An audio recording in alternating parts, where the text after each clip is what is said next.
አንድ ሰው ፍቅረኛ ይዞ የእግዚአብሔር ፈቃድ እንደሆነና እንዳልሆነ እንዴት ነው መለየት የሚችለው? መጽሐፍ ቅዱስ እሳትና ውሃ አቅርቤልሃለሁ አንተ ወደ ፈለግከው እጅህን ስደድ ነው። አዎ፣ ግን እሳት ቢሆንስ? መብት ነው፣ ያንተ ምርጫ ነው፣ የሱ ጉዳይ አይደለም። ይኸው ልንገርህ፣ ወደ እሳቱን ብታደላ ያንተ ምርጫ ነው፣ ወደ ውሃውን ብታደላ ያንተ ምርጫ ነው። ያንተ ምርጫ ላይ የእግዚአብሔር ጣልቃ ገብነት የለም። ያንተ ነፃ ፈቃድ ላይ የሱ ግፊት የለም። ለምሳሌ አንተ በጣም የከተማው ቆንጆ ሴት ትወዳለህ። በቃ ዋው ቀዳሚ በጣም ቆንጆ ሴት ነው ያገባው። እውነትም ቆንጆ ነው ደግሞ ከሌላ እንትን እንዳይል እና በጣም ቆንጆ አንደኛ እና ሰው ለማስጨብጨብ ከሆነ በጣም ቆንጆ ሴት ቆንጆ አገባ ቆንጆ ዘር ምናምን ለማለት ከሆነ ያ ያንተ ፍላጎት ነው። እግዚአብሔር አይከለክልህም። ያም ሰጥቶሃል። ዓለም ላይ ልንገርህ ሁሉንም ፈጥሮ ጨርሷል እግዚአብሔር። አዲስ የሚፈጥረው ነገር ሁሉ ተፈጥሯል። በነፃ ፈቃድ እግዚአብሔርን ለምነ የወደድከውን ታነሳለህ።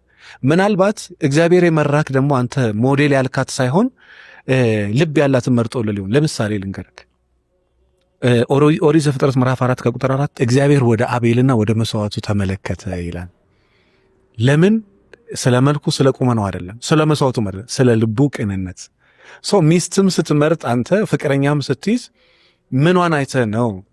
ልቧን አይተህ ከሆነ ስለ ልቧ እግዚአብሔር ልብና ኩላሊትን የሚመረምር አምላክ ስለሆነ ልቧን አይተህ ነው፣ ይሳካልሃል። ጥሩ ምርጫ መርጫል። ኢቭን ልቧን ማያምር ሴትም ብትመርጥ እግዚአብሔር ልቧን ማስተካከል ይችልበታል። ልቧን ሊያስተካክልልህ ይችላል። ለምሳሌ አንተ መጥፎ ምርጫ መርጠህ መጥፎውን የምትጸልይ ሰው ከሆንክ ያን የመገልበጥ አቅም አለ። ልክ የነነዌን ሰው እንደምንለው የሆነች ፍቅረኛ ስትይዝ ምናልባት አንተ ከመንፈስ ቅዱስ ጋር ከሆነ የምትኖረው የምትሰራው መንፈስ ቅዱስ ይመራሃል። ወደ ምን ሰው? ወደ በጎ ሰው። አካሄድህ ጥያቄ ምልክት የሚፈጥረው አካሄድህ ግን ከእግዚአብሔር ጋር ነው ወይ? አንድ ነገር ልንገርህ ባይዘው ወይ እኔ አሁን ዛትማች ሚስቴ ታዘዘችልኝ አትጨናነቅ ለምስል እንደዛ ምልክ እና አቡነ ገብረ መንፈስ ቅዱስ አንበሳ የታዘዘላቸው እነሱ ለእግዚአብሔር ስለታዘዙ ነው።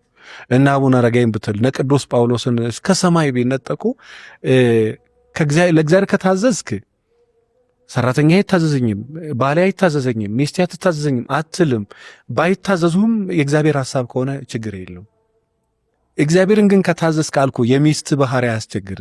ዞሮ ዞሮ የሚመራክ ስፕሪት ምንድን ነው? እግዚአብሔር መንፈስ ቅዱስ የሚመራክ ልብ ቅን ከሆነ እግዚአብሔር ወደ ቅን ይመራሃል።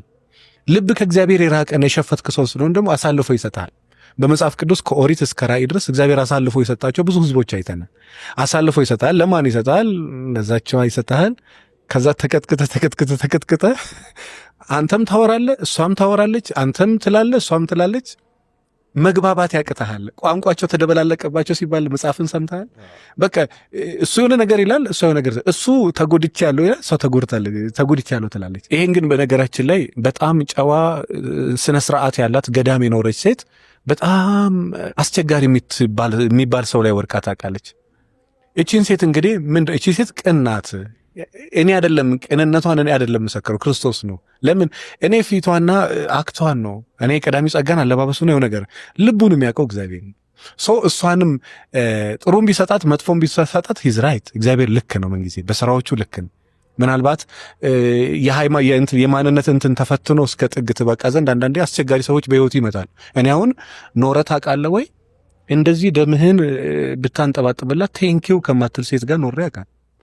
ለዛ ነው ቅድም እኔ ባወራ ደምህን ብታይ አመሰግናለሁ ማትል አፕሪሺየት ማድረግ ምናምን ተው ቴንኪው ከማትል ሰው ለምንድን ነው? ለበጎ ነው። አታማርርም። ያም ቢሆን ሊያጸናኝ ነው ሊያበረታኝ ነው ብለህ ለበጎ ተወስደዋል። እና ዞሮ ዞሮ የሆነ ሰው አስቸጋሪም ሰው ጋር ቢሄድ እግዚአብሔር ፈቅዶ ነው አይደለም የምትለው መጀመሪያ የነበርክበት መንፈስ ይወስነዋል። ያን አስቸጋሪ ሰው ወደ እኔ ምን አውቃለሁ መሰለህ ሆቴል ክለብ የምትሰራ ሴትን ከዛ አውጥቶ በቁርባን አግብተው አሁን 3 ልጆች አላቸው። ልጆቹ ዛሬ ቤተክርስቲያን ያገለግላል። ልጁ ግን ቤተክርስቲያን የሚመላለስ ሰው ነው፣ ካህን ነው፣ ቀዳሽ ነው፣ አወዳሽ ነው አይደለም። በቃ ኖርማል የምትለው ኖርማል ክርስቲያን የምትለው ሰው ይሄ ቀላል ህይወት ነው አይደል? በነገራችን ላይ ስትታደል እኮ ሃይማኖቱ ሌላ የሆነን ሰው አስተምረው ወደ ራሳቸው መልሰው አግብተው ልጆች ወልዶ የሚኖሩ ሰዎች አሉ። እና ያው እንዳለህበት ስቴት ኦፍ ማይንድ እንደምንለው እንደዛ ይለያያል ማለት ነው። በጣም መልካም። ስለዚህ እንደው